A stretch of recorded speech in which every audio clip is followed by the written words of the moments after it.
त्यांची थोडक्यात ओळख करून देते आधी आणि मग आपण सुरू करूया गप्पा मारायला.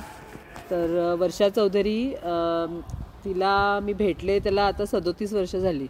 आणि मी फर्स्ट इयरला जेव्हा होते कॉलेजमध्ये पुण्याला BKPS कॉलेज ऑफ आर्किटेक्चरमध्ये ॲडमिशन मी जेव्हा घेतली आणि आमचे क्लासेस वगैरे सुरू झाले होते आणि फर्स्ट इयरला तुम्हाला आठवत असेल तुमचे फर्स्ट इयरचे दिवस कदाचित, तर असं आपण एकदम खूप ह्याच्यात असतो अजून, म्हणजे कुणाच्या ओळखी झालेल्या नसतात आणि असं सुरुवातीचे जे दिवस असतात त्याचे, आणि खूप सिन्सिअरली आपण करत असतो कोण जे सर काय सांगत असतात ते वगैरे. अशाच एका सकाळी ती आली वर्गात.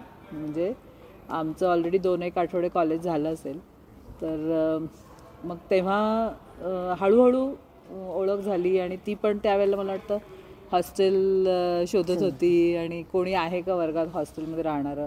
आमच्या कॉलेजला हॉस्टेल नव्हतं, अजूनही नाही आहे. तर आम्ही आजूबाजूच्या म्हणजे कॉलनीजमध्ये वगैरे बऱ्याच लोकांनी असे व्यवसाय सुरू केले होते की बंगल्यामध्ये 1-2 खोल्या भाड्याने द्यायच्या मुलींना किंवा मुलांना, जे काय असेल तर तसं. मग माझ्या हॉस्टेलमध्ये जागा होती म्हणून मी तिला सांगितलं की आहे, तर मग ती भेटायला आली त्यांना आणि तिला ती जागा तिने घेतली आणि तेव्हापासून आम्ही रूममेट्स झालो. आणि तेव्हापासून आत्तापर्यंत आमची मैत्री आहे, म्हणजे ऑन अँड ऑफ. काही वेळेला खूप कॉन्टॅक्टमध्ये असतो, काही वेळेला खूप बिझी असतो आणि होत नाही काही कॉन्टॅक्ट वगैरे असं असतं, पण जनरली चालू आहे. तर 37 वर्षांपासून मी तिला ओळखते आणि ती मूळची जळगावची आहे आणि तिला ड्रॉइंग आणि याच्यामध्ये खूप इंटरेस्ट आहे पहिल्यापासूनच. आणि त्यामुळे ती जनरली असंच होतं आमच्या वेळेला, सगळ्यांचं असंच होतं की ड्रॉइंगमध्ये इंटरेस्ट आहे तर कुठे जायचं तर आर्किटेक्चरला जातं, म्हणजे असं हे. तर तसंच होतं ते. आणि मग नंतर काय आपण अभ्यास आर्किटेक्चरचं हे वगैरे, मग त्याच्यात आम्ही बऱ्याच वेळेला सोबत असायचो. सगळ्यात मला महत्त्वाच्या आठवणी अशा वाटतात की फर्स्ट इयरला असताना आम्ही दोघेही त्या शहरामध्ये नवीन होतो. पुणे शहरात मी तर पहिल्यांदाच, म्हणजे त्याच्या आधी कधी फार पुण्यात येणं झालंच नव्हतं. 1-2दा सुद्धा मला आठवत नाही कधी मी पुण्यात गेले होते. सोलापूर माझं गाव आहे, तर तिथंच माझं सगळं शिक्षण वगैरे आधीचं झालं आणि जायचा कधी प्रसंग आला नव्हता. तिची मोठी बहीण BJ मेडिकल कॉलेजमध्ये होती, त्यामुळे तिला मला वाटतं थोडीशी बॅकग्राऊंड होती. 1-2दा आली होती का पुण्याला, त्याच्या आधी कॉलेजच्या आधी एंट्रन्सला. हां, मी पण एंट्रन्सलाच तिथे एकदा गेले होते आणि नंतर ॲडमिशन घ्यायला असं. मग आम्हाला ती खूप उत्सुकता होती की पुणे शहर, नवीन शहरात आपण आलो वगैरे. तर आम्ही दर शनिवार रविवारचा तो प्रोग्राम होता. आमचं शनिवारी पण असायचं कॉलेज, फक्त हाफ डे असायचं, म्हणजे 11 वाजेपर्यंत. 7:30-7:15चं आमचं कॉलेज असायचं. सकाळी 7:15 ते 1:30 पर्यंत कॉलेज असायचं, असं होतं. आणि त्याच्यानंतरचा दिवस मोकळा असायचा. तर शनिवारी 11 वाजेपर्यंत असायचं आणि मग रविवार तर पूर्ण मोकळा असायचा. तर आमचा प्रोग्राम असा असायचा की तेव्हा भटकायला बाहेर पडायचं आणि भटकणं म्हणजे चालत, म्हणजे that was the mode of transport. तर त्यामुळे एक बाजू घ्यायची, एक रस्ता घ्यायचा, त्या दिशेने चालत राहायचं, जे काय वाटेत दिसेल ते बघायचं. आणि अमुक एक वेळ झाला की बाबा 2 तास आता पाय दुखायला लागले, खूप चाललो आपण वगैरे, वाटलं की परत त्याच रस्त्याने यायचं, आजूबाजूच्या गल्ल्या बिल्ल्या असं बघत. असं करत आम्ही पुणे पूर्ण जाणून घेतलं. म्हणजे त्याच्यानंतरच्या कित्येक शनिवार रविवारी तो प्रोग्राम असायचा आमचा. तर त्याच्यामध्ये खूप चांगली आमची पुण्याची ओळख झाली, कारण आम्ही पायी फिरलो होतो, त्यामुळे बऱ्याच गोष्टी आम्हाला चांगल्या माहीत झाल्या वगैरे. एक आठवण मला आठवते की नेने सर होते आपल्याला ना, आत्ता तुम्हाला जे नेने सर शिकवतात ते आम्हाला फर्स्ट इयरला इंजिनिअरिंग, म्हणजे आत्ता तुम्ही स्ट्रक्चर्स म्हणता त्याला, तो विषय ते शिकवायचे. तर तेव्हा एक आमची ट्रिप ठरली होती. आम्ही म्हणजे ती फर्स्ट इयरला असतेच, ती एक अशी ट्रिप असते की ज्याच्यात सेकंड इयरची मुलं फर्स्ट इयरच्या लोकांना पिकनिकला घेऊन जातात. म्हणजे खर्च सगळे आपला आपण करतात, पण ते सोबत घेऊन जातात आणि त्यांना म्हणजे ते दोन्ही क्लासेस मिळून मजा करतात वगैरे असं. तर ती लोणावळ्याला आमची ट्रिप ठरली होती आणि सकाळी 6 वाजता पुणे स्टेशनवर भेटायचं होतं. आणि आम्ही राहत होतो ते सदाशिव पेठेमध्ये, विजयनगर कॉलनीमध्ये. म्हणजे तुम्हाला आता माहीत असेल तर BKPS कॉलेज माहीत असतं जनरली सगळ्यांना, टिळक रोडला, तिथंच जवळ आमचं हॉस्टेल होतं. तर ते एकूणच नवीन शहर आणि सगळं असल्यामुळे साधारण 1 महिन्याभरानी होती ती ट्रिप कॉलेज सुरू झाल्यावर. आणि रिक्षा करून ते स्टेशनवर पोचायचं आणि अमुक ठिकाणी त्या घड्याळाच्या खाली सगळ्यांनी भेटायचं वगैरे असं सगळं ठरलेलं. आणि लोकलनी लोणावळ्याला जायचं. आणि आम्ही पोचलो तेव्हा काहीतरी 5-1 मिनटं आम्हाला उशीर झाला असेल ते रिक्षा वगैरे भानगडीमध्ये. आणि आमची ती ट्रिप मिस झाली. म्हणजे आम्ही तिथले नवीन होतो त्यामुळे पुढची लोकल पकडून जावं तिकडे आणि परत त्या लोकांना गाठावं वगैरे हे काही आम्हाला सुचलं नाही किंवा तेवढं आमच्यात डेअरिंग नव्हतं असं म्हणू आपण. तर आम्ही म्हटलं की ठीक आहे चला आता आपली म्हणजे चुकलीच आहे तर आपण शहर एक्सप्लोअर करू म्हणून आम्ही तिथून चालत म्हणजे कॅन यू इमॅजिन पुणे स्टेशनपासून विजयनगर कॉलनीपर्यंत आम्ही चालत आम्हाला 4 तास लागले. आम्ही 1 वाजता वगैरे घरी पोचलो. मग त्याच्यानंतर वाटेतच काहीतरी खाल्लं होतं आणि मग जे झोपलो कारण भयंकर दमलो होतो एवढं चालत तिकडे घरी गेल्यामुळे. पण म्हणजे अशी आमची पण ट्रिप छान झाली. पण त्याच्यानंतर आम्ही खूप वेगवेगळ्या ट्रिप्सना सोबत गेलो सगळं ते झालं. त्याच्याबद्दल बोलण्यापेक्षा मला असं वाटतं की म्हणजे ओळख ह्याच्यासाठी करून दिली की आमचं असोसिएशन खूप जुनं आहे आणि खूप क्लोज आहे हे सांगण्यासाठी.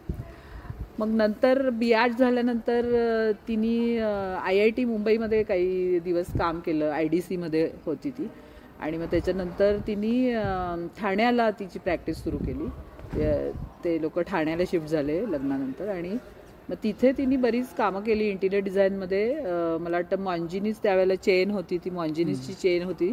मॉन्जिनीज आईस्क्रीम आणि केक विकणारे जॉईंट्स आहे ते तर त्यांच्यासाठी तिने खूप कामं केली आणि त्याच्यासाठी ती खूप वेगवेगळ्या शहरांमध्ये फिरली आणि त्यांच्या पूर्ण चेनचं जिथे जिथे कुठे स्टोअर्स उघडतील मॉन्जिनीजची ती सगळी डिझाईन्स तिने केलेली होती.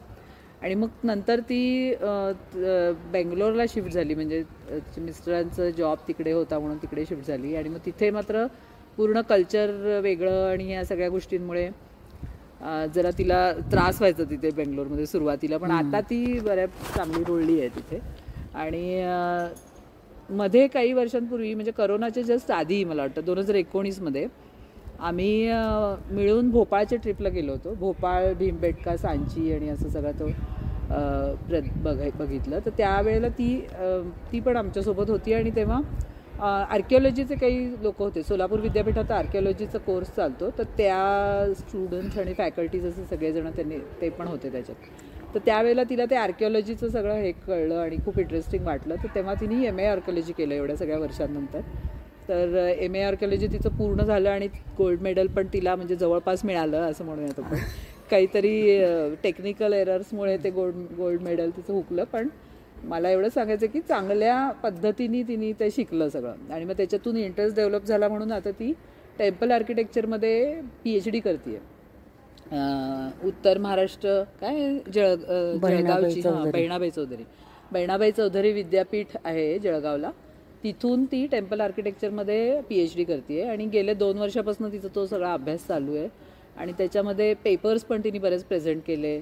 तर मला आता आज असं वाटत होतं की ती येणार आहे बारामतीला तर आयदर तिने पेपर प्रेझेंट करावा तिचा कुठला तरी आधी कॉन्फरन्समध्ये केलेला सो दॅट हा माझा बराचसा रिसर्चचा पण क्लास आहे. रिसर्च म्हणजे ज्यांना आहे 4th इयरला ज्यांना मी रिसर्च शिकवते तर ती लोक पण आहेत थोडी. तर म्हणून मला असं वाटत होतं की रिसर्च कसा प्रेझेंट करायचा किंवा कसा करायचा ह्याचं कारण ती मराठीत करते म्हणजे तो पण एक हे आहे की मराठीत तिचे पेपर्स वगैरे आहेत. तर तुम्हाला सोपं म्हणजे ऐकायला आवडलं असतं कदाचित की कसं तर ते पण होतं एक ऑफर. पण ती म्हणाली की नको मला प्रेझेंटेशन नाही करायचं आता कारण कॉन्फरन्स प्रेझेंटेशन करून कंटाळा आला की माझी काय असेल ते. मग मी म्हटलं ठीक आहे. आता हे ब्लॉगबद्दल मात्र मी तिलाच विचारणार आहे कारण मी खूप वेळ बोलले आता. तर आपण विचारूयात. तिने एक ब्लॉगर म्हणून तिने खूप हे मिळवलं म्हणजे तिचे खूप वाचक आहेत त्या ब्लॉगचे.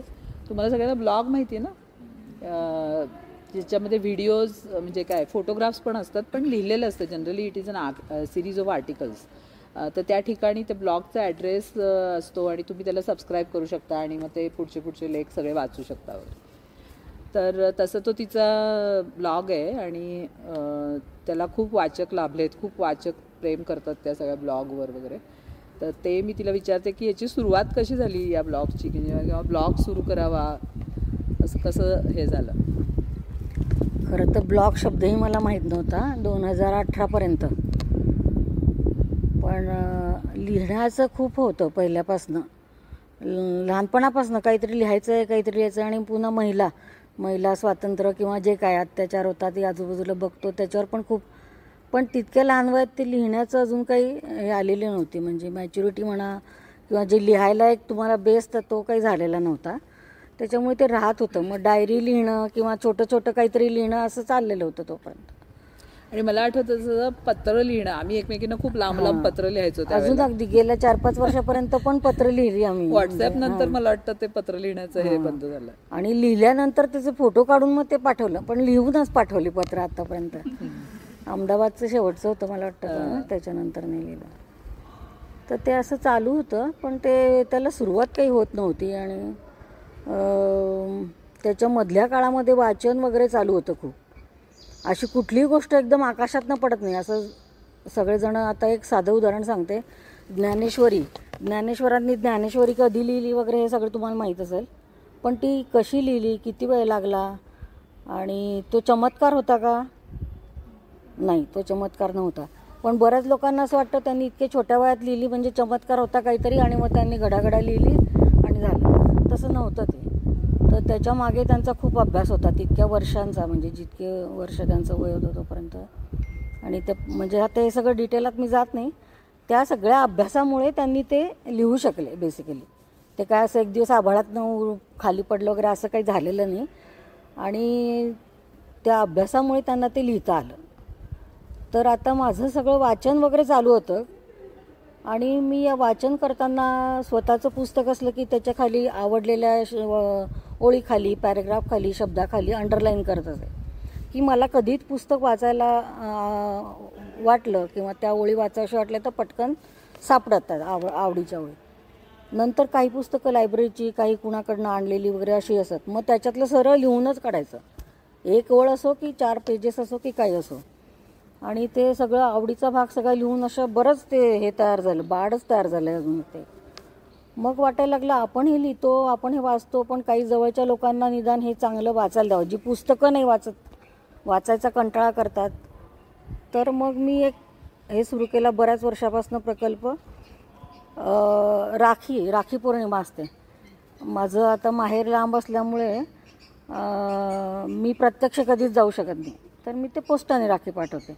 तर राखीबरोबर मग मी ते सगळं जे आर्टिकल्स लिहिलेले होते किंवा जी माहिती लिहिलेली होती ती सगळी पुन्हा हाताने लिहून काढली. असं केलं नाही झेरॉक्स काढून आणले आणि प्रिंटआउट पाठवल्या ते, आणि 4 लोकांना पाठवतो, 4 कॉपीज लिहून पाठवल्या पुन्हा त्या. तर हा सगळा जो ही प्रोसिजर म्हणजे हे जे याच्यात जातो आपण, वाचतो, वाचलेलं आवडलेलं लिहितो, ते परत परत लिहितो. आमच्या वेळेला म्हटलं जात असे, तुम्ही एकदा लिहिलं तर ते 10 वेळा वाचल्यासारखं असतं. आता तुम्ही लोक लिहित नाही तो भाग वेगळा, पण ते तसं होतं. म्हणजे बराचसा अभ्यासही आम्ही लिहून करत होतो. नाही, ते मला वाटतं त्याच्यामध्ये एक थोडीशी ॲडिशन मी पण करते की लिहिणं म्हणजे ही जी प्रोसेस आहे की कागद, पेन आणि आपण आणि आपलं अक्षर, मग ते काय फाउंटन पेन असेल किंवा शाईचं पेन असेल, त्याचा जो आनंद तो मला वाटतं आपल्या पिढीला म्हणजे आम्हाला तर खूप वाटायचा. त्या आर्किटेक्चरमध्ये तर तुम्हाला माहिती आहे की तुम्ही पण लिहिता ना जर्नल्स आणि हे तसे आम्हाला पण खूप असायचं ना नोट्स आणि ते आम्हाला कधीच कंटाळायचं नाही. आमच्या वर्गातली बरेच लोक असे होते की ते खूप लिहायचं कंटाळा करायचं, म्हणजे ते फार वैतागलेले असायचे की हे काय आता परत लिहायचं. आणि आम्ही मात्र अशा होतो की आम्हाला आवडायचं ते, आम्ही आपले गाणी लावायचं इकडे आणि मस्तपैकी लिहित सुटायचं. म्हणजे स्वतः लिहिणं ही जी गोष्ट आहे ही आवडतच होती पहिल्यापासून. आणि पेपरचं टेक्स्चर, पेन, कुठला पेन वापरायचा, कुठला कलर वापरायचा, ते शाईचा, त्याच्यात पण 2 रंगात आपण करायचो, ते सबटायटल्स वेगळ्या रंगात आणि हे बॉडी टेक्स्ट वेगळ्या रंगात वगैरे. तर तो एक आनंद घेण्याची एक पद्धत होती, म्हणजे कदाचित माहित नाही, पण त्यामुळे लिहिणं हे आवडीचंच होतं. तर ते त्याचं तू वाढवलंस ते जास्त कॉपीज करणं किंवा हे. मग आणि मग ते मी प्रत्येक वर्षी राखीबरोबर ते पाठवू लागले सगळ्यांना. मग निदान कोणी न वाचणारे, 0 वाचणारे जे होते, अगदी शून्य वाचन, ते निदान तितकं वाचायला लागले. माझ्या लिखाणातनं ते हे झालं. पण ते माझं स्वतःचं लिखाण नव्हतं, ते या लेखकाचं त्या पण मात्र ते त्याच्यासहित या लेखकाचं आहे, या पुस्तकातलं आहे, असं रेफरन्ससहित पाठवत गेले सगळं. आणि मग ते आता माझी लिहिण्याची म्हणजे आपल्या डोक्यात मनात सगळं चालूच असतं. पण तुम्हाला माहीत असतील प्रसिद्ध चित्रकार चंद्रमोहन कुलकर्णी सर, पुण्याचे, बऱ्याच पुस्तकांची मुखपृष्ठ त्यांनी केलेली असते. आज मॅडमच्या याच्यावर होतं ते पण होतं. तर त्यांच्याशी माझी फेसबुकवर ओळख झाली बरं का. कधीही मी त्यांना प्रत्यक्ष भेटले नव्हते. त्यांची एक दिवशी फ्रेंड रिक्वेस्ट आली. मी घाबरले, कोण एवढा मोठा माणूस आहे, कशी रिक्वेस्ट ॲक्सेप्ट करायची वगैरे, कसं बोलायचं यांच्याशी. एक 4-5 दिवस तशीच ठेवली ती, नंतर ॲक्सेप्ट केली. मग नंतर ते चित्र त्यांची पोस्ट करू लागले बरं एवढ्या मोठ्या व्यक्तीच्या याच्यावर काहीतरी आपण कमेंट करायची, पण व्यक्त तर व्हावंच वाटत होतं. मग मेसेंजरमधनं त्यांना हे केलं, म्हटलं असं असं आहे पण थोडी भीती वाटते, माहिती नाही कसं काय. मग त्यांनी एनकरेज केलं, नाही तुम्ही करा कमेंट वगैरे असं करून. मग फोनवर संवाद सुरू झाले, असं करून सुरू. मग त्यांनी ते 17-18मध्ये काहीतरी त्यांचं एक पुस्तक प्रसिद्ध झालं, अक्षर म्हणून, ज्यात त्यांनी ते खूप प्रवास करतात त्यांच्या कामाने म्हणा किंवा हे म्हणा. तर त्या सगळ्या प्रवासात मध्ये त्यांनी फोटोग्राफीसुद्धा करतात. तर बोर्ड असतात, दुकानाचा बोर्ड आहे, बिल्डिंगच्या नावाचा बोर्ड आहे, कसले कसले बोर्ड असतात ते. आणि जुनी पद्धत लिहायची, नवीन पद्धत, किंवा ते गॅरेजवाले वगैरे अगदीच नवीन लिहिणारा शिकतो मुलगा तसा काहीतरी वेगवेगळ्या याच्यात लिहिलेलं असतं. ते सगळं त्यांनी गोळा केलं, कलेक्शन डॉक्युमेंटेशन करून फोटो, आणि त्याच्यावर पुस्तकच लिहिलं ते फोटो टाकून टाकून. आणि या सगळ्यात मध्ये मध्ये ते मला काही सांगत होते की हे लिहिलं किंवा हा फोटो काढला, किंवा काही वेळेला फेसबुकवर पण ते पोस्ट करत होते. तर आता माझा जन्म ज्या घरात झाला त्या घराला सुद्धा नाव आहे, त्याचं नाव चौधरी सदनच आहे, आणि ते माझ्या जन्मवर्षीच ते लिहिलेलं आहे. तर मला सारखं ते त्यांना दाखवायचं होतं, पण मला काही ऑल द वे जाणं, तेवढा फोटो काढणं हे शक्य नव्हतं. मग मी ते कसं तरी करून कुणाला सांगितलं की तू मला ते फोटो काढून पाठव. मग तो फोटो काढून पाठवल्यावर माझ्या इतक्या भावना उचंबळून आल्या. मला किती दिवस त्याच्यातनं स्थिर व्हायला वेळ लागला, कारण ते माझं जन्मघर मी सोडून बरीच वर्ष झाली, आणि मग त्या सगळ्या बालपणाच्या आठवणी वगैरे सगळ्या हे झाल्या. मग मी स्वतः स्थिर झाली मनाने. मग मी त्यांना तो फोटो पाठवला. तो फोटो पाठवल्यानंतर मग त्यांनी त्याच्याबद्दल काही ओळी लिहिल्या, आणि मग ते मला म्हणाले तू सांग याच्याबद्दल काहीतरी मला. बरं तेव्हा काहीतरी मी पडले होते वगैरे, माझा उजवा खांदा दुखावला होता. मग त्याच्यात 8-10 दिवस गेले. त्यांनी 2-3दा विचारलं तरी, एवढ्या मोठ्या व्यक्तीला काही विचारायची गरज नाही माझ्यासारख्या सामान्य, पण त्यांनी विचारलं. मग मी ते टाईप केलं व्हॉट्सअपवरच आणि ते पाठवलं त्यांना. मग ते म्हणाले की खूप आहे तुझ्याकडे लिहिण्यासारखं, लिहायला सुरुवात कर. आत्ता या सगळ्याच्या दरम्यान झालं होतं, मी पुस्तकं मराठी मागवत होती मॅजेस्टिक वगैरे वाल्यांशी सगळ्यांशी मी जरा हे करून ते मला कुरिअर करत होते. तेव्हा हे सगळं ऑनलाईन वगैरे पुस्तकं मागवणे प्रकार नव्हता, पण त्यांच्याशी रिलेशन डेव्हलप केल्यामुळे ते पाठवत होते. त्याच्यामुळे वाचन चालू होतं जरी मी बँगलोरमध्ये राहत होते तरी. पण तितक्या काळामध्ये दररोजच्या डे टू डे ॲक्टिव्हिटीमध्ये सगळं इंग्लिश बोलणं, कुणाशीही असो इंग्लिश बोलणं, आणि ते इंग्लिश बोलण्यामुळे माझी मी इंग्लिशमधून विचार करायला लागले होते. आणि हे जेव्हा लिहायची वेळ आली तेव्हा मला समजे ना आता नक्की कुठल्या भाषेत लिहायचं, कारण काही गोष्टी ज्या असतात आपल्या मातृभाषेमध्येच आपल्या व्यवस्थित हे होतात. काही शब्द असतात त्याला इंग्लिश शब्द नाही आहे. पुरणपोळी म्हटलं तर इंग्लिश शब्द आपण सांगू शकत नाही. पुरणपोळी म्हटल्यानंतर आपल्याला जे सगळं काही त्याचं टेक्स्चर, वास किंवा चव किंवा त्याच्या मेमरीज आठवतात तसं होऊ शकत नाही. तो एक मला हे वाटला. त्याच्यानंतर ते विचारायला लागले लिहिलं का. मग मी म्हटलं 3-4 पेजेस लिहून झाले, इंग्लिशमध्ये लिहिलं काहीतरी तेव्हा. मग मलाच ते पटेना वगैरे. मग त्यांनी विचारलं, मग म्हणाले नाही 1-3-4 प्रकरणं लिहीमध्ये मला लिहू. मग एक दिवशी सारखं ते डोक्यात चालू असतं आपण जेव्हा काहीतरी करायचं आहे असं सकाळी. मग तो चमत्कार म्हणायचा का काय ते नाही म्हणायचं, पण तो चमत्कार नसतो, कारण इतके दिवस आपण त्याचं वाचन लेखन सतत विचारा बॅक ऑफ तुम्ही करताय सगळी कामं, पण बॅक ऑफ द माइंड ते तुमचं थॉट चालू असतं प्रोसेस. मग ते एक दिवशी मला हे झालं की नाही आता हे मराठीत लिहायचं, कुठून सुरू करायचं काय. माझा जन्म ग्राउंड फ्लोअरला झालेला नव्हता. ग्राउंड फ्लोअर रेडी होता, ते घर आम्ही विकत घेतलं होतं, 1st 2nd बांधला होता. मग आता 1st फ्लोअरला सुरुवात करायची का ती ग्राउंड फ्लोअरला सुरुवात, म्हणजे इथून सगळी सुरू झाली, कारण सुरुवात तिथून घराबद्दल लिहायचं. हां, मेमरी सगळ्या तिथून होत्या. मग एक दिवशी त्याचं पण हे झालं विचार करता करता की चला गच्चीवरून खाली घेऊया, कारण गच्चीशी माझ्या सगळ्या मेमरीज होत्या. ग्राउंड फ्लोअरशी काहीच नव्हतं, कारण नव्हतंच मी ग्राउंड फ्लोअर असताना, माझा जन्म नव्हता झाला. मग कोजागिरीचं लख्ख चांदणं पडलं आणि त्या चांदण्यात मग त्या आनंदी पावसाचा जन्म झाला. आणि मग ते आनंदी पाऊस हे नाव कसं झालं? माझं नाव वर्षा म्हणजे पाऊस. मी सतत आनंदी असते आणि राहायलाही आवडतं, सतत हसणं बागडणं बडबडणं, अगदी आज सुद्धा तसंच असतं ते. मग ते आनंदी पाऊस तो तसा झाला. आणि मग ते लिहिली बरीच आर्टिकल, 2 व्हॉट्सअप ग्रुप क्रिएट केले, एक क्लोज फ्रेंड्सचा आणि एक आमच्या कुटुंबाचा, चौधरी कुटुंबाचा.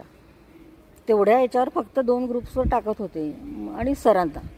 मग सर म्हणाले व्हॉट्सअपवर हे टिकणार नाही फार काळ. मी म्हटलं नाहीच, तुम्हीच लोक वाचताय फक्त घरातले आणि हे, बाकी कोणाला देतच नाही वाचायला अजून.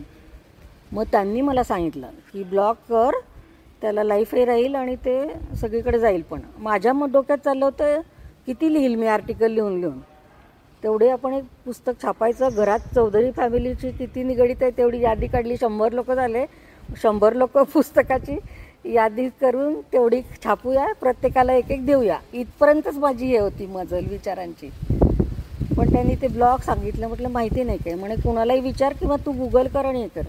मग मी स्वतः ते गुगल केलं, शोधलं काय आहे काय नाही आणि ते सुरू केलं. आणि 2019 ऑगस्ट, आता 6 वर्षाचा होईल आनंदी पाऊस या महिन्यामध्ये. आणि मग ते एक एक सुरू झालं. तर आज आनंदाची गोष्ट म्हणजे आता जगभरात जवळजवळ 150 देशांमध्ये मराठी लोक आहेत.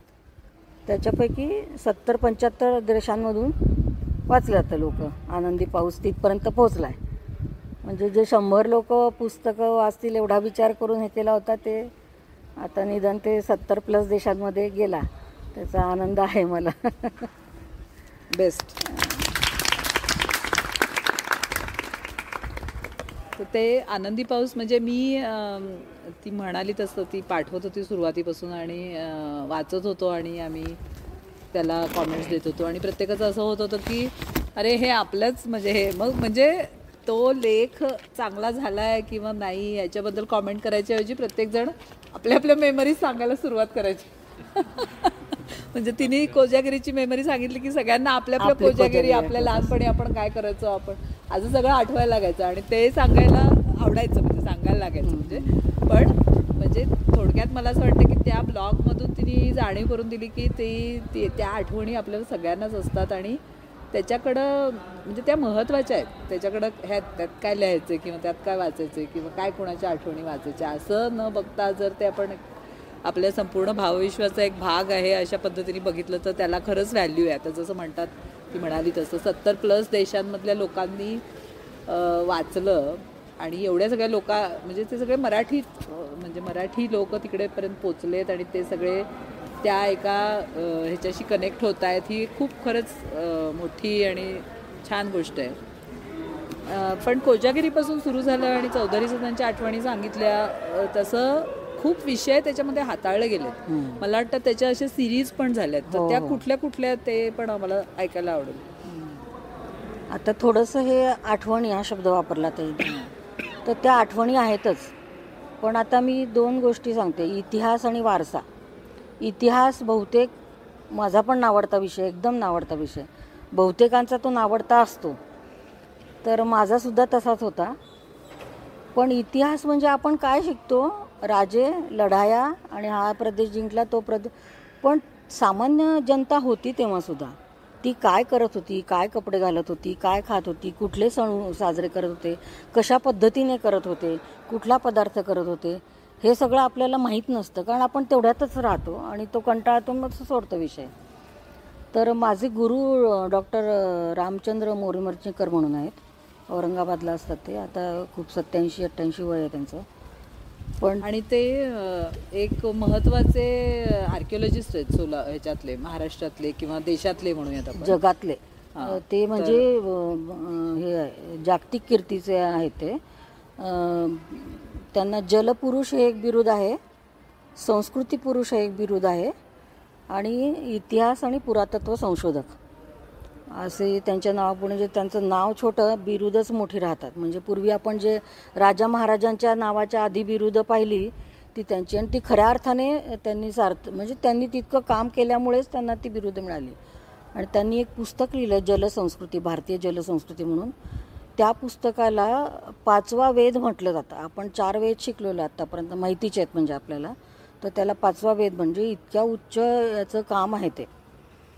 तर ते कधी वेळ मिळाला तर वाचा किंवा या ब्लॉगमधून तुम्हाला त्या सगळ्या गोष्टीची इंट्रोडक्शन मिळेल. तुम्ही त्या वेबसाईटवर गेलं तर सगळं तुम्हाला वेळ मिळेल तसं किंवा आवडेल त्या विषयावर. तर मी ते सांगत होते की इतिहास आणि वारसा, तर तो इतिहास त्यामुळे आपल्याला नावडता होतो. हेच जर आपल्याला वाटलं की हां आपल्या वयाची लोकं काय करत होती, आपल्यासारखी सामान्य लोकं कशी होती काय, तर आपल्याला नक्कीच आवडेल ते वाचायला, ऐकायला आणि हे करायला. तर आता हे नुसत्या आठवणी न होता हा एक वारसा आहे आपला, म्हणजे भाकरी. आज आपण पाहतो, आपण म्हणजे आमच्या लहानपणी तर आम्ही सकाळी भाकरी, सकाळी पोळी, संध्याकाळी भाकरी, ते होतंच अगदी आमचं. म्हणजे ते रुटीनचा भाग होता. पण आता आपली लाईफस्टाईल आणि बदलली, सगळी खाण्यापिण्याच्या पद्धती बदलल्या, पदार्थ बदलले. मग ती भाकरी आता बऱ्याच लोकांना माहीत नसते, कशी करतात माहीत नसते, की तुमच्या पुढच्या पिढीला तर आणिच माहीत नसणार. तर त्यांच्याकरता मग हे डॉक्युमेंटेशन पाहिजे आपल्याला. म्हणजे आपण आता सगळे स्थापत्याचे हे आहोत, विद्यार्थी आहोत, तर त्याच्यामुळे प्रत्येक गोष्ट आपला भारताच्या इतिहासाचा अडचणच ती आहे मोठी तो लिहिण्यामध्ये, की कुठल्याही गोष्टीचं डॉक्युमेंटेशन आपलं स्वतःचं नाही आहे. या प्रवासाने काय लिहिलं, त्या प्रवासाने काय लिहिलं, याने त्याच्यावरून आपला इतिहास उभा केला आहे. तर सगळ्यात महत्त्वाचं आपल्याला प्रत्येक छोट्या छोट्या गोष्टीचं डॉक्युमेंटेशन करणं खूप गरजेचं आहे. ते मी माझ्या कुटुंबापासून सुरू केलं. आता त्याच्यात मला एक फायदा असा झाला की आमचं एकत्र कुटुंब होतं. आता आज एकत्र कुटुंबाची व्याख्या असते आई वडील आणि आजी आजोबा. तर आमचं तसं नव्हतं. आजी आजोबा, आजोबांचे भाऊ, त्यांची बायको, त्यांची 6 अपत्य आणि माझे वडील आणि ते 3 अपत्य, आणि त्यांची लग्न होऊन आम्ही, असं म्हणजे सगळे लोक एकत्र राहत होतो एका घरात, आणि एक स्वयंपाकघर असं. म्हणजे मग कालांतराने 2 आजोबा वेगळे झाले, पण माझ्या लग्नानंतर 5 वर्षसुद्धा माझे 3 काका, काकू आणि सगळं एकत्र. त्याच्यामुळे त्या लिखाणाला अजून एक वेगळी डायमेन्शन आली. तर ते त्याच्यामुळे थोडं इंटरेस्टिंग झालं. आणि आता या सगळ्या गोष्टी घराच्या आतल्या आहेत. घरातलं चलनवलन किंवा काय तुमच्या पद्धती, संस्कृती, सण वगैरे, हे या सगळ्या याच्यामध्ये घरातल्या स्त्रीचा फार महत्त्वाचा रोल असतो. तिने जे काही केलेलं असतं त्याच्यात माझी आई, तर ती फार हौशी सगळ्या गोष्टींची. इतक्या सगळ्या लोकांचं, तिचं 11वी मॅट्रिक असायचं तेव्हा लग्न आलं. 17-18 वर्षाचं वय होतं तिचं तेव्हा. आणि घरातली एकुलती एक मुलगी माहेरला, आणि भाऊ तिला फक्त. आणि एवढ्या लोकांमध्ये येऊन पडली. तर ते एवढ्या सगळ्यांचं करताना एखादी बाई कंटाळून जाईल की काय, ठीक आहे पोळी भाजी करते, काहीतरी खा, हे करा वगैरे असं म्हणून. पण तिने प्रत्येक सणवार पदार्थ शिकून नवीन. आम्ही जितक्या सहजपणे पोळी भाकरी भात खातो, तितक्या सहजपणे आम्ही इडली डोसा खाल्ला आहे तेव्हा. तर आमचं ते पहिल्या फ्लोअरवरती बँक होती, आणि बँकचे मॅनेजर साऊथ इंडियन होते तेव्हा. तर ते करत असत ते इडली डोसा. तिच्याकडून शिकून तेही, म्हणजे महाराष्ट्रीयन तर सगळे पदार्थ केलेच, पण ते आहे सुद्धा. आणि मग त्याच्यामुळे हे सगळे पदार्थसुद्धा त्याच्यात आले. आपण खातो असं, ठीक आहे पदार्थ आहे, पण तो जेव्हा पुढच्या पिढीपर्यंत पोचवायचा असतो. आज आपण सगळे पिझ्झा, बर्गर हे ते खाण्यातच रमलेलो आहोत, आपली खाद्यसंस्कृती विसरलोच आहोत. तर ती पण आपल्याला हे करणं, पुढे नेणं गरजेचं आहे. वारसा म्हणजे मग प्रत्येक गोष्टीचा असतो, तो आपल्याला पुढच्या पिढीपर्यंत नेणं, आपल्या पिढीपर्यंत पोचलेला तो आपण पुढच्या पिढीपर्यंत नेणं गरजेचं असतं. तर या सगळ्या नुसत्या आठवणी नाही राहता, हे सगळा वारसा आहे एक. तो मागच्या पिढीचा माझ्यापर्यंत आला, आणि मी तो आता पुढच्या पिढ्यांपर्यंत पोहोचतो होते. आणि मग आता जगभर आता एखादा पदार्थ करा, आता बाहेर राहणाऱ्या गृहिणी असतात, त्यांना त्या पदार्थाचं माहीत नसतं, इन्ग्रेडियंट्स काय, कसा करायचा काय नाही. आता नागपंचमी होती काल, त्याच्या महिनाभर आधीपासून ते नागपंचमीचा ब्लॉग माझा गुगल होत असतो सारखे लोक. कधीतरी एका वर्षी लिहून ठेवलेलं. हां, मी लिहून ठेवलेलं आहे. ते नागदिवे करतात खानदेशात आमच्याकडे, आणि खीर. त्या दिवशी बरंच असतं ना, आपण ते तवा ठेवत नाही, चिरत नाही, कुटत नाही, असं काय काय बरेच असतात. आपल्या संस्कृतीमध्ये नागाची पूजा केली जाते, आणि म्हणून तो साजरा होतो दिवस. त्या नियम पाळून त्याच्यातनं काय स्वयंपाक करायचा तो नागदी होते. तर ते आता म्हणजे लोकात पण तितकी जागृती निर्माण झाली आहे की आपली संस्कृती आपण टिकवली पाहिजे. त्या दिवशी तरी म्हणजे तो एक उत्सवाचा पण भाग आहे, म्हणजे celebrating some event. Every day we celebrate ना, की आज काय अमका दिवस, उद्या काय तमका दिवस, आपल्याला ते आवडतं. तसं नागपंचमी येणार म्हणल्यावर आधीच त्याचा अभ्यास करून काय करायला पाहिजे, सगळे लोक काय करतात, चला आपण पण करूया, असं ते आता सुरू झालेलं आहे. आणि लोकांना तेवढं सवड आणि काय म्हणूया आवड दोन्ही पण आहे. तर ते म्हणजे कुठलाही सण असू दे असा, तर ते आधीपासून गुगल करायला सुरुवात होते. किंवा काही लोकांचे मेसेजेस येतात, अरे हा पदार्थ टाकला नाही तुम्ही, द्या लवकर. अक्षयतृतीयेला आमच्या खानदेशामध्ये फराळ केला जातो सगळा दिवाळीचा. म्हणजे ती आता आजच्या शब्दात सांगायचं तर मिनी दिवाळी म्हटली तुमची तर हे लाडू, शेव, चिवडा, सांजरी एक असते सांजाची हे केलेली, तर त्याची टाकलेली नव्हती अजून ती, तर ते बऱ्याच 1 महिन्यापासून सगळे लागून शेवटी त्यांनी ती पूर्ण करून घेतली माझ्याकडनं आणि ती लिहिली. तर बेसिकली हा इतिहास आपल्याला नको का वाटतो, तर आपल्या इंटरेस्टच्या काही गोष्टी त्यात नसतात, आणि हा वारसा मी जो सांगितला तो, तर या दोन्ही गोष्टीतनं आपलं ते हा ब्लॉगचं महत्त्वाचं हे तो आहे की वारसा पुढे नेणं आणि जनसामान्यांचा इतिहास काय आहे तो, म्हणजे आता अजून पुढच्या 2 पिढ्यांना त्याच्यातनं तो समजत राहील. आता ते मीडियम किती वर्ष राहतं, किती काळ राहतं माहिती नाही मला, टेक्नॉलॉजी वाईज किती हे होतं, तर ते पण ते तेवढं. मग याच्यामध्ये नंतर तू फोटो पण, म्हणजे सुरुवातीला मला आठवतं तसं फक्त लेखन होतं, आणि मग नंतर आता फोटो आणि चित्र, म्हणजे चित्रांबद्दल आपण नंतर सविस्तर बोलू, पण फोटो पण त्याच्यात टाकायला सुरुवात केली, तर त्याच्याबद्दल पण सांग की कसं ते, म्हणजे कोणी विचारलं तुला म्हणून का तुलाच वाटलं की असं हे करायला पाहिजे, व्हिज्युअली इंटरेस्टिंग करायला पाहिजे? नाही, मलाच ते स्वतःला वाटलं की फक्त लिहिलेला मॅटर, आपण फेसबुकवर किंवा कुठल्याही सोशल मीडियावर फोटो पाहिला की आपण आधी ते पोस्ट बघतो, लिहिलेला मोठा मॅटर समोर आला तर आपण बघत नाही जनरली. आणि दुसरं म्हणजे जे काय लिहिलं आहे ते नीट समजण्यासाठी स्टेप बाय स्टेप सांजऱ्या करायच्या, मग त्या कशा करायच्या, मग प्रत्येक स्टेपचा फोटो काढून मी करत गेले, तो पदार्थ त्याचे फोटो काढत गेले, आणि मग ते फोटो पण पोस्ट करत गेले, आणि ते लोकांनाही ते आवडत गेलं आणि समजत गेलं त्यांनी.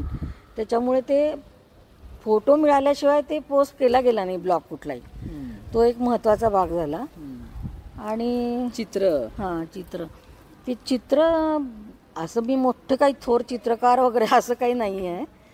माझ्याकडे हे असतो, रिम असतो JK बॉन्डचा, पांढऱ्या JK बॉन्डचा, एक कलर पेन्सिलचा सेट आहे, थोडे क्रेयॉन्स आहेत, स्केच पेन्स असतात, तेवढ्या ह्याच्यात जे काय मला शक्य होईल तेवढं मी करत असते. मग मध्येच एक थीम येते कधीतरी, मध्ये हत्ती आवडले मला, हत्ती काढले त्याची फाईल झाली एक हत्तीची, असं करत मोर काढले, मग मोरांची फाईल झाली, असं प्रत्येक विषयाचे मनी माऊ. माझ्या लेकीला मनी माऊ फार आवडतात, तिचा 18वा वाढदिवस होता आणि तिला सारखं वाटायचं मनी माऊ आणावे. मी म्हटलं ते तर शक्य नाही आहे, मग मी तिला 18 मनी माऊ करून दिल्या वाढदिवसाला, हे करून चित्र काढले, लॅमिनेट केल्या त्या 18च्या 18, ते तिला गिफ्ट दिलं. तिला ते आवडलं, पण त्याच्यानंतर मला इतका नाद लागला, मी आणखीन 50-60 मांजरी काढल्या त्याचं हे झालं आणखीन. असं करत जे प्रत्येक विषयाचं झाडं, आपण तर झाडं आर्किटेक्चरमध्ये कितीतरी प्रकार, त्याचं मला आधी वेड होतं. हिला पण वाढदिवसाला वगैरे मी ती झाडांची काढून ग्रीटिंग कार्ड पाठवली, तिच्या घरी सॉफ्टबोर्डवर वगैरे असायची ती पूर्वी, ती झाडं भरपूर काढली, जे नवीन दिसलं ते काढलं. आणि आम्ही आमच्या, म्हणजे तू लिंक अगेन, तू आर्किटेक्चरचा उल्लेख केला, आम्ही आमच्याकडे असं वेळ होतं, म्हणजे आम्ही तरी निदान तशा वेड्या होतो की आम्ही प्रत्येक डिझाईन प्रोजेक्टच्या इलिव्हेशनमध्ये वेगळी झाडं काढायचो. म्हणजे प्रत्येक सेमिस्टरला एक डिझाईन प्रोजेक्ट असतो आपल्याला, त्या मागच्या वर्षी जशी झाडं काढली तशी यावर्षी नाही काढायची, ती वेगळी काहीतरी झाडं काढायची. मग त्याच्यावरनं आम्हाला कानविंदे सर नेहमी ओरडायचे, म्हणजे काय तुमचं हे चित्रकला कसली दाखवत आहे त्याच्यात. एकदा मला म्हणले होते, काय ते केलंय, म्हणजे आपणच शोधायचं, म्हणजे जे ते ह्याच्यात जे लिहिलंय rendering with pen and ink मध्ये, ती झाडं नाही काढायची, आपण काहीतरी शोध लावायचा, नवीन वेगळी झाडं काढायची, असं ते असायचं. वेळच होतं ते खूप, त्याच्यावरनं बोलणी पण खाल्ली, पण एनिवेज म्हणजे असं करत ते खूप फाईल झालेल्या होत्या सगळ्या ह्याच्या, वेगवेगळ्या झाडांच्या, मनीमाऊच्या, ह्याच्या प्राण्यांच्या, काही वेगवेगळ्या, काही खाद्यपदार्थांच्या. कुणीतरी मैत्रीण म्हणाली हे काढलं, फळं काढ, टरबूज काढ, हे काढ, ते काढ, केळी, मग ते काढली, काही फळं तयार झाली, असं बरंच तयार झालं होतं. मग मला वाटायला की काही वेळेला काय व्हायचं, बाकीच्या कामामध्ये एखाद वेळेला लिहिणं व्हायचं नाही ब्लॉग. दर शुक्रवारी एक प्रकाशित करायचा, हा मी स्वतःला नियम घालून घेतला होता.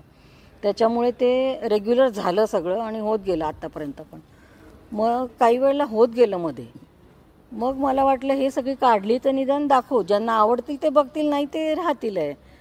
मग त्याच्यावर थोडा त्याची बॅकग्राऊंड लिहित गेले. मग त्या लिखाण आणि चित्र, त्याच्यामुळे त्याला जरा उठाव आला. आणि नुसतीच चित्र टाकली तर काही फारशी ती कोणाला, म्हणजे मी तेच म्हटलं, थोर चित्रकार वगैरे असावा अशातलं नाही आहे ते, पण त्याला एक बॅकग्राऊंड असते, मग ती लिहिली आणि ती स्टाईल पण येते ना. एकच व्यक्ती जेव्हा ती वेगवेगळी चित्रविषय काढते आणि ती स्वतःच्या पद्धतीने काढते त्यावेळेला ती एक स्टाईल डेव्हलप होत जाते. म्हणजे तुम्हाला आता तुम्ही जर बघितली तिची चित्र तर तुम्हाला लक्षात येईल की तिची स्वतःची एक स्टाईल आहे. म्हणजे त्या स्टाईलमध्ये ती काढते चित्र. म्हणजे ते मनीमव असो किंवा आणखीन काय, मला वाटतं नागोबा पण काढले, आता परवा रुक्मिणी काढले, असं सगळं. परवा ते नागोबाचं चित्र टाकले. हो, ते नक्की बघा तुम्ही सगळे. चिंचेच्या पानावरून चिंचेच्या पानावर असं टायटल आहे त्या याचं. ते पण म्हणजे त्याचं युनिट काय हे ठरवून, म्हणजे चिंचेची जी पानं असतात बारीक बारीक, तुम्ही बघितली असतील, ती जर एकमेकांना लावून, म्हणजे तीच एक चित्रकलेचं युनिट म्हणून वापरलं किंवा मॉड्यूल म्हणून वापरलं तर त्या मॉड्यूल मधून काय काय होऊ शकतं असं. तर ती तशी म्हणजे ती काढलेली आहेत चित्रकलेची, ह्याची चिंचेची पानं पण काढलेली आहेत. एक एक पान हातानं काढलेलं आहे ते. तर ते मॅडम म्हटलं मॉड्यूल ते वापरलं, चिंचेचं पान, त्याच्यातनं सगळं हे उभं केलं. आता मी ते सांगत नाही जास्ती, तुम्ही बघा नंतर, म्हणजे तुम्हाला जास्त इंटरेस्टिंग वाटेल ते. असं काहीतरी थीम घेऊन एक एक एक एक एक एक असं काढत गेले. आणि पत्र लिहित होतो म्हटलं तसं, शुभेच्छा पत्र, एक जन्मदिवसाच्या म्हणा किंवा काही महत्त्वाचे सण, संक्रांत, किंवा आमच्या लहानपणी होतं संक्रांत आणि संक्रांतच एकच सण होता की जेव्हा आम्ही ग्रीटिंग, फार पूर्वी फक्त संक्रांत होतं. त्यात ते हलव्याचे छोटं एन्व्हलप असायचं, त्यात आत चिटकवलेलं हलव्याचे 2-4 दाणे घालायचे त्याच्यामध्ये, ते एन्व्हलप बंद करायचं, ते काढलं असायचं आतल्या बाजूला, आणि हे पुन्हा मोठ्या एन्व्हलपमध्ये त्याच्यावर पत्ता वगैरे टाकून मग ते सगळं करत. आणि आम्हीच करत होतो अशातला भाग नाही. बाजारात पण फक्त संक्रांत भेट कार्ड मिळत होती तेव्हा. मग ते ग्रीटवेल सारखी दुकानं आल्यानंतर मग ते त्याचं सगळं हे झालं, दिवाळी आणि वाढदिवस आणि हे सगळं सुरू झालं. पाश्चिमात्य हे झाल्यानंतर मात्र त्याचं हे झालं खूप. मग ते आम्ही हाताने करून पाठवत होतो, ते आतापर्यंत करत होतो. मॅमनी पण पाठवलेली बरीच आहे माझ्याकडे, मी त्याचा एक ब्लॉग करते खास, आणि तो एक आता घालते त्याच्यावर. तर त्याच्यातनं घुबडे काढलंय ते दिवाळीला, मागच्या दिवाळीला. घुबड म्हणजे लक्ष्मीचं वाहन असतं मूर्तीशास्त्राचं. तुमचं आता फारशी इंट्रोडक्शन किती माहिती नाही, पण आता आमचं झालं आहे आर्किओलॉजीमध्ये. तर प्रत्येक देवतेचं एक वाहन असतं, तर लक्ष्मीचं वाहन ते घुबड आहे, आऊल. तर ते फार वेगवेगळ्या प्रकारे मी ते प्रेझेंट केलं मागच्या दिवाळीला. तर ते पण बघा एक जरा, म्हणजे तेच पुन्हा एक घुबड म्हणजे एक मॉड्यूलसारखं वापरून त्याच्यातनं ती दिवाळी उभी केली सगळी अशी. असं एक एक, आणि ते ठरवून असं नाही, एक एकदा वाटतं हे करायचं ते करायचं, आणि मग ते आलं की मग त्याच्यातच जातो एखादा आठवडा, बाकीचं काम बाजूला राहतं, तेवढं होतं. पण त्यातनं जो काय आनंद मिळतो, आणि स्वनिर्मितीचा आनंद म्हणतो आपण, तो मग तो शब्दाच्या पलीकडे असतो, तो आपण सांगू शकत नाही. आणि तो फक्त फील करू, तो फक्त फील करता येतो, असं हे होतं. आणि प्रवास, मला वाटतं प्रवासांच्या पण आठवणी तू बऱ्याच लिहिल्यास. हो, त्याच्याबद्दल प्रवासाचं लिखाण सुरू व्हायचं कारण म्हणजे मॅडम त्यांनी करोना काळामध्ये त्यांच्या इंटॅक्ट चॅप्टरतर्फे काही स्पर्धा ठेवल्या होत्या, वारसा स्पर्धा होत्या सगळ्या. त्यात शेवटची तिसरी हे होती, मला वाटतं तिसरी युनिट, तीन भागात पातळ्यात घेतल्या होत्या. तर तिसरी हे पर्यटनावरची होती.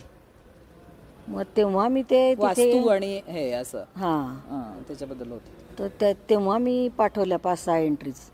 मग ते झालं, स्पर्धा झाली, हे झालं ते झालं. मग त्याच्यानंतर मी त्यांचीच परवानगी घेऊन ते ब्लॉगमध्ये सुरू केलं. मग तो माझे पर्यटन म्हणून सुरू केलं.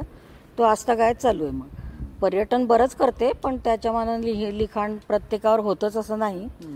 झालं तरी होतं. म्हणजे पर्यटन, आपण प्रवास वर्णन म्हणतो ना, ट्रॅव्हलॉग, की ज्याच्यामध्ये लोक कुठेतरी जातात आणि त्यांचं सगळं लिहितात, किंवा फोटो, आता कोणी लिहित नाही फारसं, पण फोटो टाकतात की कुठे जाऊन आलं की फेसबुकवर किंवा इन्स्टावर कुठे पोस्ट करतात किंवा काय करतात वगैरे. तर पूर्वीच्या काळी प्रवास वर्णन हा एक साहित्यातला प्रकार होता. पु ल देशपांडे किंवा यांच्यासारख्या मोठ्या मोठ्या लोकांनी त्यांचं ती 2 पुस्तकं, अपूर्वाई आणि पूर्वरंग. अपूर्वाई म्हणजे वेस्टला गेले ते, म्हणून अपूर्वाई असं, म्हणजे पश्चिमेकडे ते गेले, म्हणजे युरोप आणि अमेरिका किंवा लंडन अशा सगळ्या ठिकाणी त्यांचे जे प्रवास झाले ते अपूर्वाईमध्ये आहेत. आणि पूर्वरंग म्हणजे ईस्टला, म्हणजे इकडे सगळे इंडोनेशिया, कंबोडिया, व्हिएतनाम किंवा जपान वगैरे या सगळ्या देशात, पूर्वेकडं जाणाऱ्या देशात त्याला पूर्वरंग नाव दिले त्यांनी. पण पूर्वरंग हा सुद्धा पुन्हा कीर्तन हा जो परफॉर्मिंग आर्टचा प्रकार आहे त्यातला शब्द आहे. त्याच्यात पूर्वरंग म्हणजे ते कीर्तन मुख्य सुरू व्हायच्या आधीचं जे सगळं करतात त्याला पूर्वरंग म्हणतात. गोषवारा आणि उत्तर रंग म्हणजे कीर्तन ऍक्च्युअल संपल्यानंतरचं जे पुन्हा देवाचं भजन किंवा हे असतं त्याला उत्तर रंग म्हणतात. तर त्यातनं तो शब्द आला आहे पूर्वरंग. पण पूर्वरंग आणि अपूर्वाई आपल्याकडे पण असतील ना सर ती पुस्तकं? अपूर्वाई तर नक्कीच असेल. हां, तर ती पुस्तकं खूप सुंदर आहेत. त्यांनी जी प्रवास वर्णन त्यांच्या प्रवासातल्या काही गोष्टी त्यांनी त्याच्यात लिहिल्या आहेत. आणि त्यांच्या पु ल देशपांडेंची स्टाईल असल्यामुळे ते अशा खूप विनोदी पद्धतीने आपल्याला छान आपण म्हणजे खूप असं जोरात हसत नाही पण असं हसरा मूडमध्ये आपण ते वाचत असतो. आणि सगळ्यात महत्त्वाचं म्हणजे ते शिद फडणीसांची चित्र आहेत त्याच्यात. तर ती पण खूप सुंदर चित्र आहेत. आताच काल परवा शिद फडणीस म्हणजे ते मोठे व्यंगचित्रकार आहेत महाराष्ट्रातले. तर ते 100 वर्षाचे झाले म्हणजे एवढं. आणि अजूनही ते ऍक्टिव्ह आहेत म्हणजे अजूनही चित्र काढतात. तर त्यांची चित्र त्याच्यात आहेत आणि खूप सुंदर आहे ते पुस्तक. पण तेव्हापासून ती सुरुवात झाली. म्हणजे मला वाटतं पु ल पहिलेच असतील मराठीत प्रवास वर्णन म्हणजे आत्ताच्या नवीन मॉडर्न ह्याच्यामध्ये. तर त्यांनी ते प्रवास वर्णन लिहिल्यानंतर खूप लोकांनी नंतर लिहिली प्रवास वर्णनं. आणि तो एक साहित्य प्रकारच होता. मीना प्रभू त्याच्यातल्या एकदम काय म्हणूया शिखर असं. त्या तर मुद्दाम त्या देशाचं प्रवास वर्णन लिहायचं म्हणून प्लॅनिंग करून शोध घेऊन अभ्यास करून त्या देशात जाऊन राहून सगळ्या त्या तिथल्या संस्कृतीची सगळा अनुभव घेऊन मग येऊन त्याचं प्रवास वर्णन लिहिणार असं त्यांचं ते काय म्हणतात टार्गेटेड असं असायचं. म्हणजे की सगळ्या जवळजवळ देशांचे त्यांनी लिहिलेत प्रवास वर्णनं. आणि ती त्यातली काही तर खूपच चांगली आहेत म्हणजे वाचण्यासारखी आहेत अगदी. तर तो प्रकार पण आता त्याचं सगळं रूप बदललं आहे. म्हणजे आता आपण ते जास्त व्हिज्युअल आणि अशा पद्धतीने त्याचं हे घेतो आनंद घेतो. तसं म्हणजे एका प्रवास वर्णनाच्या ह्याच्यात सगळं ते कव्हर होणं शक्य नसतं. तर एखादा त्यातला पैलू घेऊन किंवा एखादं छोटासा काहीतरी घटना घेऊन पण लिहू शकतो. तसं मला वाटतं वर्षाचं आहे ना की छोट्या स्वरूपात ते येतं त्या प्रवासातला अनुभव. म्हणजे जसं म्हणतो ना गोळीबंद असा शब्द आहे मराठीमध्ये की जसं गोळी असती एखादी की त्याच्यात ते औषधाचं सगळं असतं. म्हणजे ती दिसायला छोटी दिसती पण त्याच्यामध्ये सगळं त्याचं हे आलेलं असतं. तसं त्याला गोळीबंद म्हणतात. म्हणजे जर तुम्ही खूप फापट पसारा न म्हणता अगदी थोडक्यात तुमचं काहीतरी सांगितलं आणि ते बरोबर पोचत असेल तर त्याला आपण म्हणतो की गोळीबंद. तर तसं ते आहे तिचं ते ब्लॉग्स की कमी जागेमध्ये आणि बरोबर तो अनुभव सांगणार. आता बरंचसं ते मूर्तिशास्त्र आणि मंदिर स्थापत्याचा अभ्यास झाल्यामुळे त्याच्याबद्दलचं त्या व्हिजिट वाढल्या सगळ्या आणि मग त्याबद्दलच बरेचसे आहेत आता काही मंदिराचं मूर्तीचं वगैरे असं. ते मला असं वाटतं की तुझ्या आयुष्याचं पण ते डॉक्युमेंटेशन आहे की त्या काळामध्ये तुला काय आवडत होतं मग इकडे काय आवडायला लागलं आणि आता काय हे पण त्या ब्लॉग मधनं दिसत जातं की मॅमनीच एक अभिप्रायात पहिल्या वर्षाच्या मला वाटतं त्या याच्यात त्यांनी लिहिलेलंच आहे त्याच्यामध्ये हे आता जे बोलतायत ते. हां तेच म्हणजे हळूहळू आपण माणूस म्हणून पण बदलत जातो ना. म्हणजे एक वर्ष जातं तसं आपण अजून जरा शहाणे होतो असं आपल्याला वाटतं. काही गोष्टी सुटतात आणि काही गोष्टी नव्याने आपल्या ह्याच्यात येतात आणि बदलतो आपण. आणि ते बदलणं हेच मला वाटतं सृष्टीचा नियमच आहे. सृष्टीचा पण नियम आहे आणि आपलं पण जिवंत असण्याचं लक्षण आहे ते. जर आपण नाही बदललो आपण तसेच राहिलो वर्षानुवर्ष तर मग काय ना म्हणजे काय केलं आपण एवढे वर्ष असं आहे. कारण शेवटी आपण त्या प्रत्येक गोष्टीला प्रतिसाद देत जातो काही जे येतं समोर आणि ते करत असताना आपण माणूस म्हणून पण बदलतो. म्हणजे तर त्यामुळे ते मला असं वाटतं की तो बदल अपेक्षितच आहे. म्हणजे असावा तो बदल. तुम्हाला पण जाणवत असेल की आपण फर्स्ट इयरमध्ये आलो तेव्हा कसे होतो आणि आता आपण कसे आहोत असं थोडंसं बदलतो ना आपण. तर तसं ते लेखन पण बदललं आहे आणि त्याच्यातले विषय बदलले आहेत आणि असं सगळं ते थोडंसं जास्त विषय म्हणजे पूर्वी फक्त चौधरी सदनमधल्या गोष्टी होत्या. मग त्याच्यानंतर हे पर्यटनाच्या आड झाल्या वारसा वस्तू. मग ते आमचं आता बरंच जुनं घर आहे. साने गुरुजी येऊन गेले आमच्या घरात. त्यांनी आमच्या घरात पेटी चरखा आहे त्याच्यावर त्यांनी सूत कातलेलं आहे. मग अशा वारसाच्या पण बऱ्याच वस्तू आहे आमच्या घरामध्ये गोळा झालेल्या. मग त्याबद्दल सुद्धा लिहिलं. या स्पर्धेतूनच सुरुवात झाली त्याची. मग आता एक सगळ्या काढून त्या लावून म्हणजे ती नवीन पिढीला माहिती पण होते की अशी वस्तू असत पूर्वी आणि त्याचा उपयोग असा होता किंवा त्याची काय बॅकग्राऊंड होती हे सगळं कळतं त्याच्यातनं. तो एक आहे महत्त्वाचा म्हणजे वारसामधला की वारसा वस्तू अशा त्या सगळ्या विषयांचं ते लेखन सगळं आहे. तर आनंदी पाऊसला 6 वर्ष झाली नाही, किती 7वं वर्ष, 6 पूर्ण होतील 6 पूर्ण होतील आणि 7व्या वर्षात ते जाईल. आणि लेखक म्हणून पण तुझा सगळा जो प्रवास आहे तो छान म्हणजे असं पुढे पुढे चाललेला आहे. आणि एक व्यक्ती म्हणून पण तर पुढे आता मूर्तिशास्त्र आणि हे सगळं आहे, त्याच्यामधली PhD आणि त्याचा अभ्यास सगळा तुझं चालू आहे. तर त्याच्यामध्ये तू यशस्वी व्हावीस अशी मी सगळ्यांच्या वतीने शुभेच्छा देते. आणि ब्लॉगमध्ये पण आम्हाला नवीन नवीन विषय, मूर्तिशास्त्र तर आहेच आहे, किंवा टेम्पल आर्किटेक्चर, म्हणजे आमच्या आर्किटेक्चरच्या मुलांच्या इंटरेस्टचा विषय म्हणजे टेम्पल आर्किटेक्चर. म्हणजे मी पहिल्यांदा तीच सुरुवात केली होती की टेम्पल आर्किटेक्चर बद्दल एखादा स्लाइड शो दे, कारण तिचा स्वतःचा अभ्यास, म्हणजे ती बेंगलोरला राहत असल्यामुळे होयसळचं जे आर्किटेक्चर आहे, म्हणजे हळेबीड, बेलूर आणि तो सगळा एरिया, 12व्या शतकात होयसळांनी खूप सुंदर मंदिरं बांधली कर्नाटकामध्ये. तर त्या सगळ्या भागाबद्दल जास्त अभ्यास आहे. अर्थात जळगाव म्हणजे आता उत्तर महाराष्ट्र याच्याबद्दल काम चालू आहे रिसर्चचं, पण त्याच्यातली मला असं वाटतं तुला म्हणजे चांगली अथॉरिटी आली आहे आता त्या होयसळ आर्किटेक्चरमध्ये. हो, नक्कीच. खूप अभ्यास झाल्यामुळे. आणि MA आर्किओलॉजीच्या फायनल ह्याच्यात पण तू देवकोष्ठांबद्दल जो अभ्यास केला, देवकोष्ठ विषय होता माझा डिझर्टेशनचा. तर त्यातही संदर्भ होयसाळेश्वर मंदिराचा होता, जे होयसाळ राजवटीतलं मंदिर आहे, हाळेबीड इथलं. तर देवकोष्ठ म्हणजे जे छोटे कोनाडे असतात, म्हणजे जुन्या देवळांमध्ये त्या मंदिराच्या प्राकारामध्ये छोटे छोटे कोनाडे असतात आणि त्या कोनाड्यांमध्ये परत मूर्ती असतात कुठल्या कुठल्या वेगवेगळ्या देवतांच्या. तर त्याच्यावरचं रिसर्च तिने केला होता की या देवकोष्ठांचा विचार कसा केला जातो. म्हणजे जर गाभाऱ्यात एक प्रकारची मूर्ती असेल, विष्णूचं मंदिर असेल तर देवकोष्ठांमध्ये काय असतं, किंवा शंकराचं मंदिर असेल तर त्याच्यात काय असतं, असं तो सगळा म्हणजे मूर्तिशास्त्रातला. आता हे सगळ्या गोष्टी जितक्या आपण खोलात जाऊन अभ्यास करू तितकं ते जास्त उलगडत जातात. म्हणजे काय म्हणायचं की आपल्याला असं एरवी वाटतं, म्हणजे आपलं लक्ष पण नसतं, आपण त्या मेन देवाला नमस्कार करून बाहेर येऊन टाकतो, म्हणजे त्याच्याकडे काहीतरी मागायचं असतं, धावत धावत गाभाऱ्यात जातो, त्याला मागतो, पळत येतो. आणि प्रदक्षिणा घालताना ते देवकोष्ठ आपल्याला दिसतात आणि आपलं काही फार लक्ष नसतं त्याच्याकडे. आणि कोणीतरी एखादा म्हणजे त्याच्यात समजा जर मारुती असेल किंवा गणपती असेल किंवा एखादी देवी असेल तर त्या दिवशी त्याचं महत्त्व म्हणजे असतं. त्या दिवशी तिथं कोणीतरी पुजारी येऊन बसलेला असतं, मग सगळे लोक तिथं थांबून नमस्कार करत असतात वगैरे वगैरे. पण ॲक्च्युली तसं नाही आहे. जेव्हा मूर्तिशास्त्रात म्हणजे जो काही आपल्या हे आहेत टेक्स्ट आहेत ह्याचे आर्किटेक्चर विषयक, म्हणजे ज्या लोकांनी टेम्पल्स कशी बांधावीत ह्याचे पण त्यांनी लिहून ठेवलेले नॉर्म्स आहेत त्याचे, की कसं बांधावं. तर त्याच्यात त्या देवकोष्ठांमध्ये कुठल्या मूर्ती असाव्यात हे पण व्यवस्थित सांगितलेलं आहे. म्हणजे त्याचं शास्त्र आहे, it has got a science saying की कुठलं मंदिर फार महत्वाचा घटक आहे मंदिराचा. आणि सोप्या भाषेत सांगायचं कसं, आपलं घर असतं,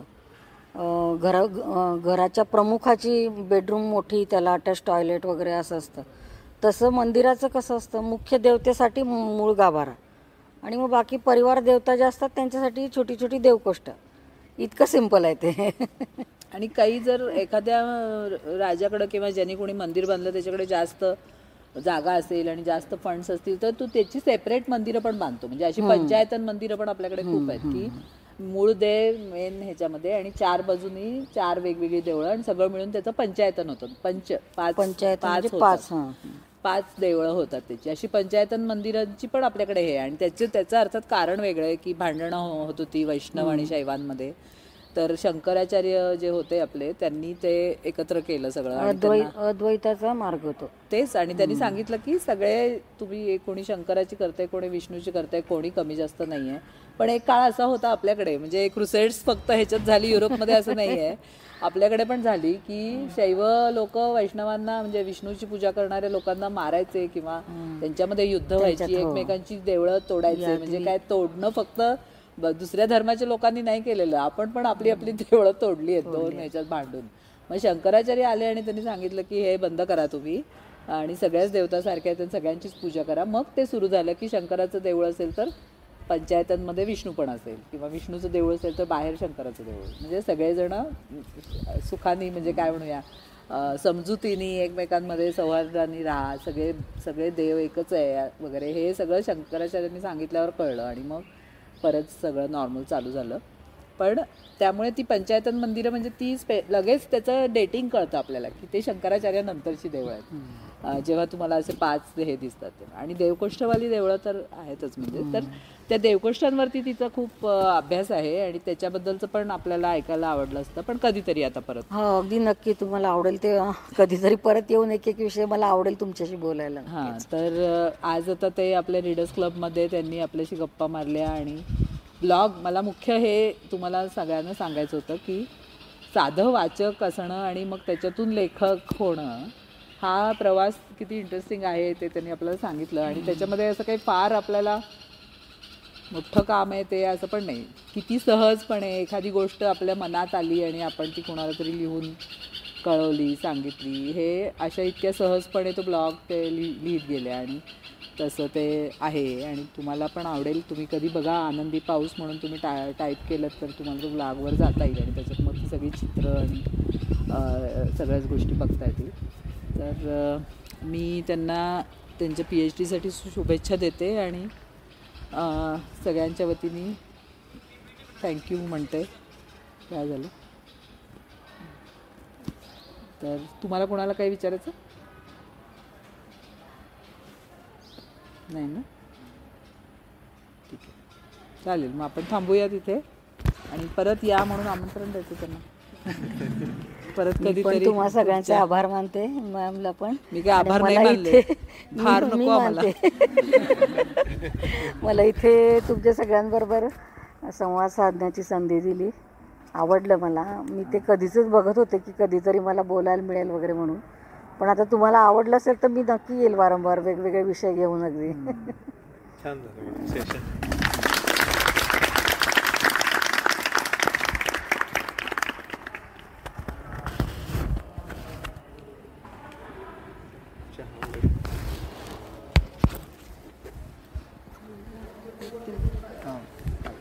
ऋतू मॅम चहा.